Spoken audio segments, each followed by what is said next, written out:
আজকে সকালে চলে আসলাম রান্নার আয়োজন নিয়ে।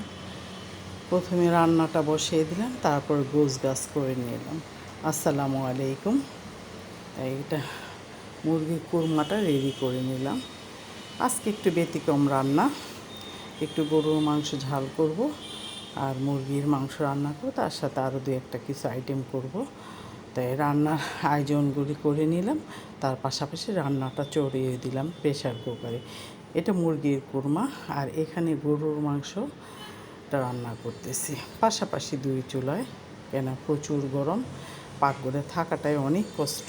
এটা আমার যে কথা না, এটা সবারই অনেক গরম লাগে রান্না করতে। তারপরে ভাই বাঁচতে হলে খাইতে হবে, রান্না করতে হবে, সব কাজই করতে হবে। তাই এই চুলাতে গরুর মাংসটা বসিয়ে দিলাম।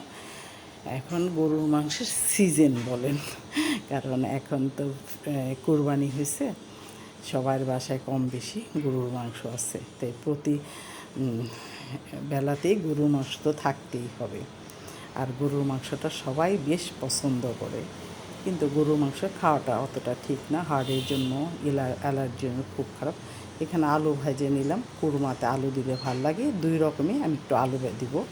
যেটা লম্বা করে কাটা হয়েছে এটা কুরমায় দিব, আর যেটা গোল করে কাটা হয়েছে সেটা আমি ঝাল মাংসে দিব। একটু আলাদা করে কাটলে দেখতে সুন্দর লাগে, ভালো লাগে। তাই আলুগুলি একটু ভালো করে ভাজতেছি রান্নার জন্য। তা আজকে শুক্রবার, কিন্তু ভিডিওটা করছি আমি শুক্রবারে, কিন্তু আজকে শনিবার তো ভিডিওটা তার পরের দিন আমি ছাড়ব।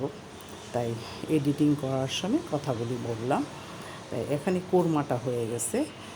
এখন তো কোরমা কেউ খায় না, সবাই রোস্ট, গরুর রেজালা এগুলো খায়। কোরমাটা কিন্তু আমার মা, খালা বা চাচিরা খুব রান্না করতো, খুব ভালো লাগতো। দেশি মুরগির কোরমা টক দই দিয়ে রান্না করলে খুব ভালো লাগে।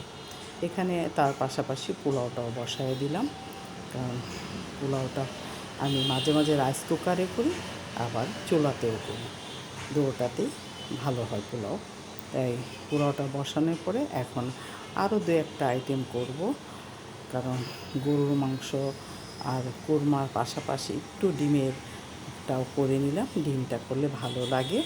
এটা হাঁসের ডিম রান্নাটা কিন্তু অনেক মজা, আমার কাছে খুব ভালো লাগে হাঁসের ডিম খাইতে, রান্না করে বিশেষ করে। তাই হাঁসের ডিমটাও একটু ভুনা করে নিলাম। এই সবগুলি দুপুরের আয়োজন। এখন রান্না প্রায় শেষ, গরুর মাংসটাও হয়ে গেছে আর এখানে পোলাও হয়ে গেছে। গরুর মাংসটা কষানোর পরে আমি প্রেশার কুকারে ছিটি দিয়ে নিচ্ছি। তাই এখন হয়ে গেছে রান্না শেষ। আমার ব্লগিংটা ভালো লাগলে শেয়ার করবেন, লাইক দেবেন, কমেন্টস করবেন। ভালো